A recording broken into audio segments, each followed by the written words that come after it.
Hello दोस्तों, मैं राहुल स्वागत करता हूं आपके अपने चैनल सक्सेस पॉइंट पे। दोस्तों, रेलवे प्रीवियस ईयर के क्रम में हम लोगों का चक्रवृद्धि ब्याज चैप्टर खत्म हो चुका था। तो आज आइए एक नए चैप्टर एवरेज अर्थात औसत का शुरुआत करते हैं। औसत में जो आपको 104 नंबर तक के प्रश्न हैं, 104 नंबर तक के जो प्रश्न हैं वो रेलवे ग्रुप डी में और एनटीपीसी में और जेईई में पूछे गए प्रश्न हैं। 105 से एएलपी और आरपीएफ में पूछे गए प्रश्न हैं। तो चलिए 105 से हम क्या करते हैं, शुरुआत करते हैं। देखिए, औसत के प्रश्न को करने से पहले कुछ बेसिक सी बातें होती हैं जिसे हम जान लेते हैं। तो देखिए, बेसिक सी बातें क्या होती हैं कि जैसे मान लीजिए कोई संख्या हमने लिखा 2, 4, 6, 8, 10। हमने कोई संख्या लिखा, एक क्रमागत संख्या है, कोई बात नहीं, चलेगा। तो देखिए, यदि पूछें कि इसका औसत क्या होता है, तो औसत जो होता है ना, हमेशा बीच की संख्या होती है। तो आप देखेंगे कि इसमें बीच की संख्या कौन है, तो 2 इधर से छोड़ दीजिए, 2 इधर से छोड़ दीजिए, जो बीच में है वो क्या है, औसत है। तो लिख दीजिए यहाँ एवरेज। एवरेज कितना निकल के आ गया, आपको 6 निकल के आ गया। लेकिन हम पूछ लें कि इसका सम बता दीजिए। सम मतलब होता है क्या, योगफल। क्या होता है, योगफल। तो देखिए, योगफल, तो योगफल क्या होता है, आपको जितना एवरेज मिले, एवरेज और जितने नंबर्स हों, जितने पद हों, उनका क्या कर देंगे, मल्टीप्लाई। तो आपको मिल जाएगा कि पदों का योगफल क्या होगा। तो देखिए, एवरेज कितना है, तो एवरेज हम पता कर लिए कितना, 6। और नंबर कितना है, तो 1, 2, 3, 4, 5। तो दोनों को मल्टीप्लाई कर दीजिए, 5 6 के 30। 30 ही क्या हो जाएगा, इस संख्या का, पांचों संख्या का योगफल कितना हो जाएगा, 30 हो जाएगा। न यकीन हो तो जोड़ के देखिए। देखिए 10 ऐसे हो गया, 8 2 10, 10 10 20, 6 4 10, 20 10 30। लेकिन अगर औसत निकालना हो तो एक और फार्मूला होता है, पदों की योग बटा पदों की संख्या। जब पद दिया होता है तो ऑलरेडी हम क्या कर सकते हैं कि पदों की योग बटा पदों की संख्या लगा के निकाल सकते हैं। लेकिन ये जो बातें होती हैं छोटे क्लासों में अच्छे लगते हैं। यहाँ पे हमको समय की बचत करना है तो हम थोड़ा सा फास्ट करेंगे। और कुछ रह गया, चलिए एक प्रश्न और आपको दिखा देते हैं। जैसे मान लीजिए कोई संख्या और हो, जैसे मान लीजिए 3, 6, 9, 12, 15। अब इस संख्या का हम औसत पूछ लें तो आप क्या कहेंगे कि 2 इधर से छोड़िए, 2 इधर से छोड़िए, जो बीच में है क्या है, एवरेज है। तो आपका एवरेज क्या हो जाएगा, 9। लेकिन हम पूछ लें कि सम क्या होगा। सम मतलब क्या, हमेशा याद रखेंगे, सम मतलब योगफल।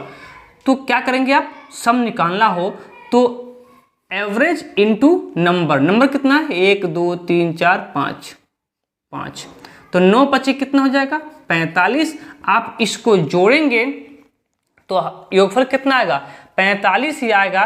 देख लीजिए कैसे, तो 6 3 9 9 9 18, 18 2 20, 20 और 5 25 के 5 कैरी 2 और 1 1 2 2 2 4। देखिए वैसे भी आपका योगफल 45 आ गया और ऐसे भी आपका योगफल 45 आ गया। ये फॉलो कब होगा, जब प्रश्न कभी पूछ लेता है कि 5 संख्याओं का औसत 10 है। चलिए मैं लिख देता हूं इसको। जैसे देखिए, हम कहें कि 5 संख्याओं का योगफल एवरेज औसत मान लीजिए कि 10 है। 5 संख्या है तो संख्या मतलब क्या, n।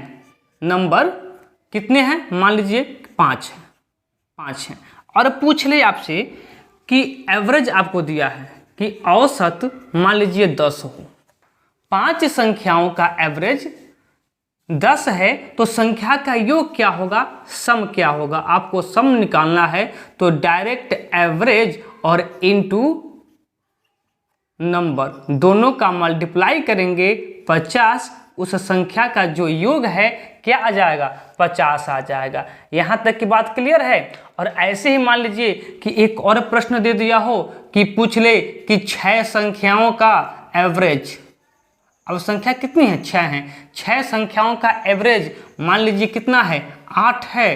तो फिर योग क्या होगा, सम क्या होगा। तो आप क्या करेंगे, 6 × 8 यानी कि क्या 48, और यही आपका क्या हो जाएगा, उस संख्या का योग हो जाएगा। लेकिन कभी कभी प्रश्न थोड़ा सा घुमावदार पूछ लेता है कि 6 संख्याएं हैं, इनका एवरेज 8 है, तो एक संख्या निकाल दी गई या एक संख्या बढ़ा दी गई तो एवरेज इतना हो जाता है। तो फिर निकाली गई या बढ़ाई गई संख्या कौन सी होगी। तो चलिए, अगर मोटा मोटी यहाँ तक की बातें क्लियर हैं तो हम प्रश्न पे चल सकते हैं। लेकिन जिनको भी एकदम बेसिक से मैथ पढ़ना है, हमारा मैथ का एक ठो बैच चल रहा है, मैथ फाउंडेशन बैच, उसको देखिए। उसमें हमने बहुत बेहतर तरीके से और बहुत बारीकी से समझाए हैं। क्योंकि यहाँ हम केवल क्वेश्चन प्रैक्टिस के लिए आए हुए हैं, तो क्वेश्चन प्रैक्टिस ही होगा, लेकिन मोटा मोटी थोड़ी सी बातें आपको बता दी हैं। यही बातें सब क्वेश्चन में क्या होंगे, फॉलो होंगे। लेकिन यदि एकदम आपको बेसिक से पढ़ना है, एकदम जीरो से पढ़ना है और एकदम हाई लेवल पढ़ना है, तो आप हमारे फाउंडेशन बैच में जा सकते हैं। और फाउंडेशन बैच में एकदम स्टार्ट से उसमें हम करवा रखे हैं। तो आइए अपने 105 नंबर प्रश्न पे चलते हैं। 105 नंबर प्रश्न कर रहा है कि 5 संख्याओं का औसत 113 है, एक संख्या निकालने के बाद भी औसत वही रहता है, तो निकाली हुई संख्या ज्ञात कीजिए। देखिए कह रहा है कि 5 संख्याओं का औसत कितना है, यहाँ दिख रहा होगा, देखिए थोड़ा सा नीचे लिख देते हैं हल्का सा। और कह रहा है कि 5 संख्याओं का जो औसत है, एवरेज है, कितना है, 113 है।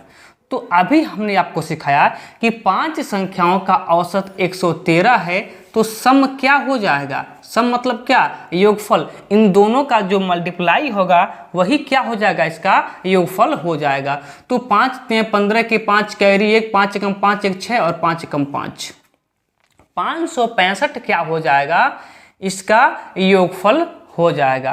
तो फिर कह रहा है कि अब एक संख्या क्या कर ली गई है, निकाल ली गई है। देखिए पहले संख्या 5 थी, अब 5 संख्या में से एक वो संख्या निकाल दी हैं, तो संख्या कितनी बची, 4। संख्या तो वही बची, संख्या तो एक कम 4 हो गया, लेकिन एवरेज आपका वही रहा 113। तो फिर इनका सम क्या हो जाएगा, तो वही मल्टीप्लाई 4 × 12 के 2 कैरी 1 और 4 × 4 4 × 5 और 4। तो पूछ रहा है कि निकाली गई संख्या क्या होगा। तो देखिए यहाँ पे घटाइए, 5 में से 2 गया कितना, 3, 6 में से 5 गया 1, और यहाँ फिर 5 में से 4 गया 1, अर्थात कितना हुआ, 113 हुआ। कितना, 113 कहाँ दिया है, तो ऑप्शन नंबर डी पे दिया है, और यही ऑप्शन नंबर डी क्या हो जाएगा, आपका सही आंसर हो जाएगा। अगला प्रश्न देखिए, प्रश्न नंबर 106 कह रहा है कि एक प्रतियोगिता जीतने के लिए स्वामी को 4 परीक्षाओं में औसतन 80 अंक चाहिए। यहाँ तो देख लीजिए, 4 परीक्षा में उसको औसतन कितना अंक चाहिए, 80 अंक चाहिए। अर्थात चारों परीक्षाओं में 80 अंक सब में चाहिए, अर्थात औसतन 80 अंक चाहिए। तो इनका योग कितना हो जाएगा, 8 चौको 32, 320, यानी कि चारों परीक्षाएं मिला के इनको कितना नंबर चाहिए, 320 नंबर चाहिए। फिर आगे कह रहा है कि 3 परीक्षाओं में उसने अंक 68, 78 और 88 हैं। प्रतियोगिता जीतने के लिए उसे चौथे परीक्षा में कितने अंक चाहिए। देखिए तो पहले में उसने कितना पाया है, चारों मिला के उसे 320 चाहिए, लेकिन पहले में उसने पाया है 68, दूसरे में पाया है 78 और तीसरे में पाया है 88। सही है ना, एक बार नंबर मैं चेक कर लूँ, ठीक है नंबर ठीक है। तो जोड़िए, देखिए 8 8 8 यानी कि 8 3 के 24 के 4 कैरी कितना 2, तो यहाँ कर लीजिए 8, फिर 8 3 के 24 1 23, 223, इसको ऐड करेंगे तो 223। देखिए उसको 4 परीक्षाओं में 320 अंक चाहिए, लेकिन 3 परीक्षाओं में उसने केवल 234 अंक प्राप्त कर लिया। तो चौथे परीक्षा में कितना अंक चाहिए, तो 320 से जितना कम है उतना और चाहिए। तो आप क्या कर लीजिए, माइनस 320 और माइनस कर लीजिए आपको कितना 234। यहाँ क्या हो गया 6, यहाँ फिर कितना 11 और फिर 8 3 11 कितना 86। आपको कितना अंक चाहिए, 86 अंक आपको और चाहिए, यानी कि 86 कम है तो आपको 86 अंक और चाहिए। यही आपका क्या हो जाएगा, सही आंसर हो जाएगा। यदि मैं दिए गए ऑप्शन की बात करूं तो 86 ऑप्शन नंबर ए पे, ऑप्शन नंबर ए, और यही ऑप्शन नंबर ए क्या हो जाएगा, आपका सही आंसर हो जाएगा। एक बार पुनः देख लीजिएगा कि उसको चाहिए कितना, 320, उसको चाहिए 320, लेकिन 3 विषय में उसने कितना पाया, 234 अंक पाया। तो चौथे विषय में कितना अंक पाना चाहिए, तो उसे जब 86 अंक पा जाएगा, और यहाँ जब और आप जोड़ देंगे 86, तो आपका पूरा 320 हो जाएगा। यानी कि चौथे विषय में उसे कितना अंक पाना चाहिए, 86 अंक पाना चाहिए। बात क्लियर है? तो चलिए अगले प्रश्न की ओर बढ़ते हैं।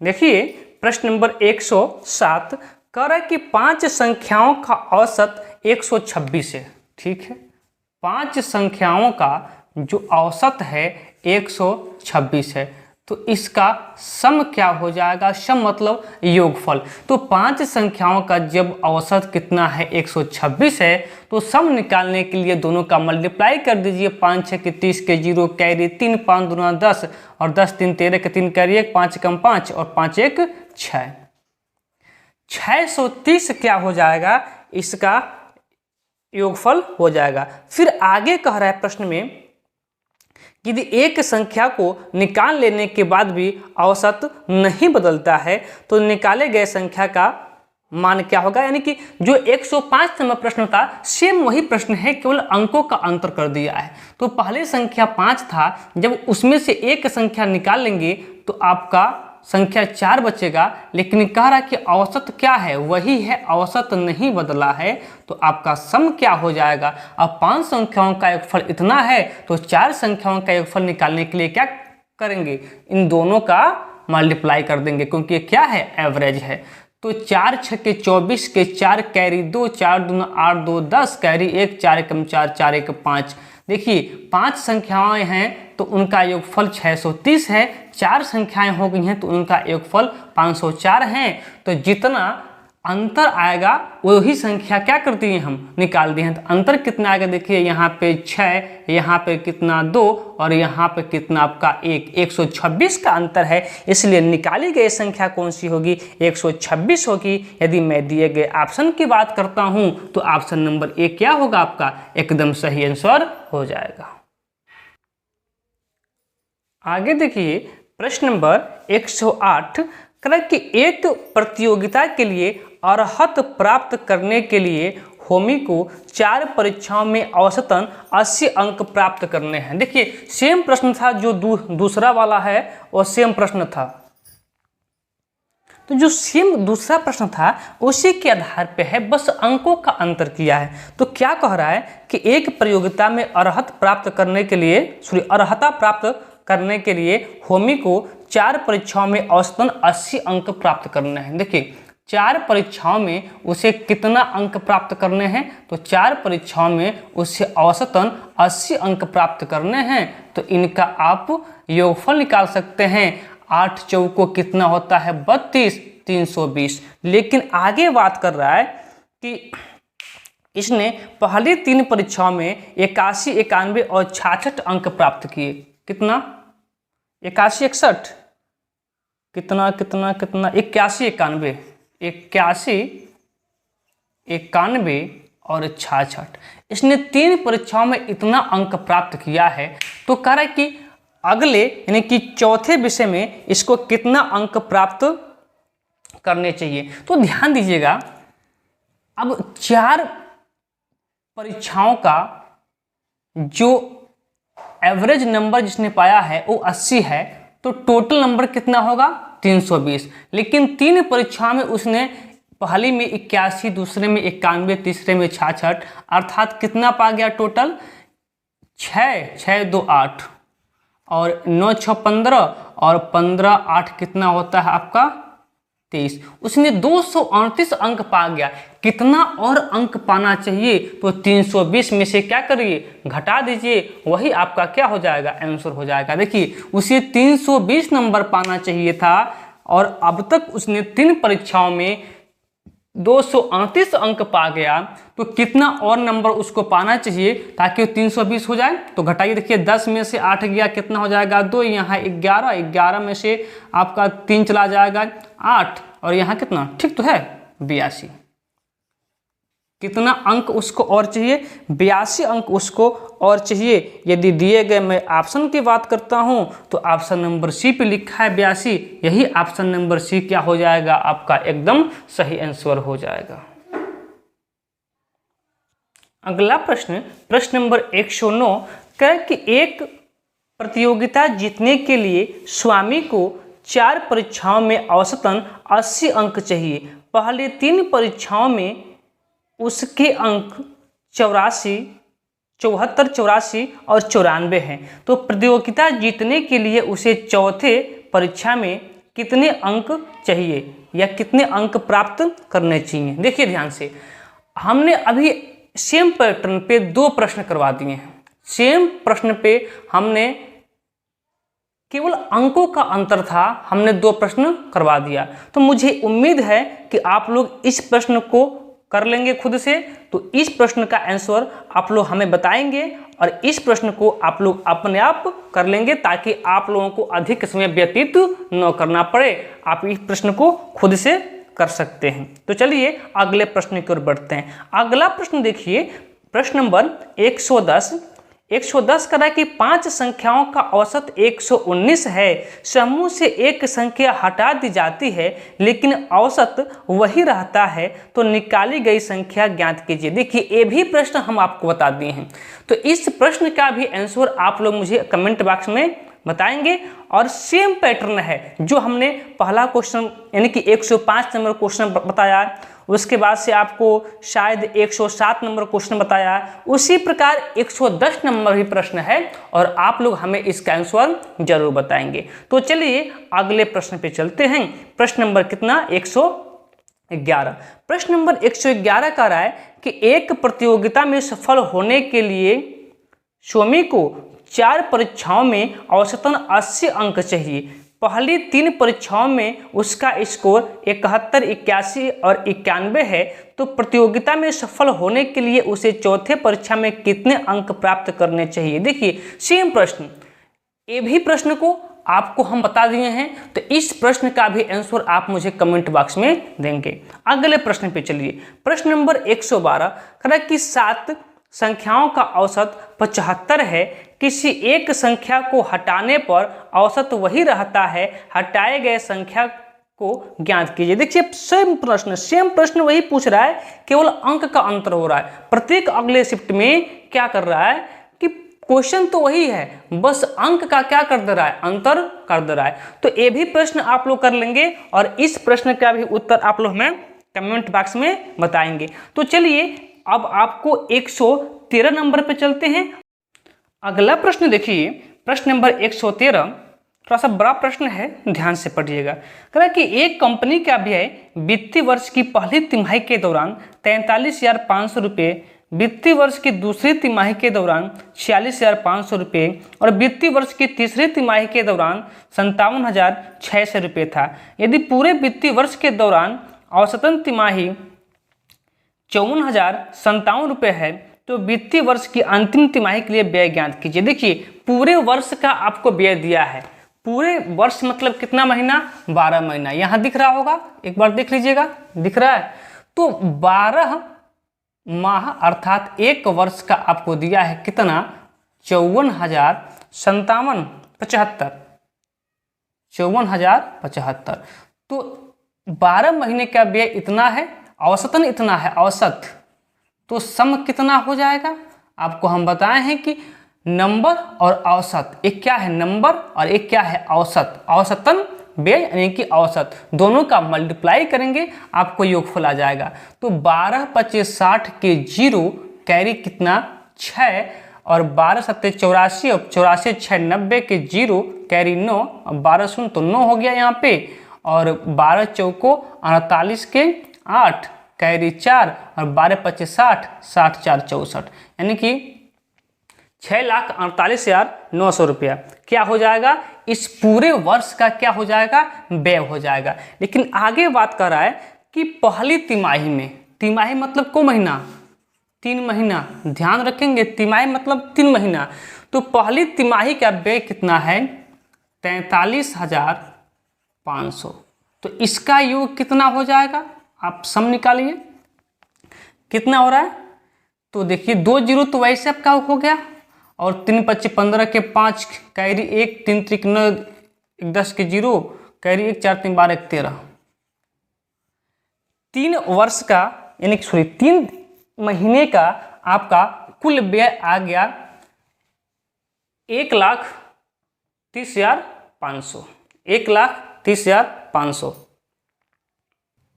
दूसरे तिमाही का व्यय देखिए, दूसरे तिमाही, तिमाही मतलब 3 महीना, तो कितना है 1 मिनट, दूसरे तिमाही का व्यय कितना है तो 46,500, 46,500। तो इसका सम कैसे निकालेंगे, तो फिर 3 से मल्टीप्लाई कितना हो जाएगा, तो 2 जीरो वैसे ही, और 465 तिया कितना हो जाएगा आपका 1395, 1395, एक बार करके देखिएगा 1395।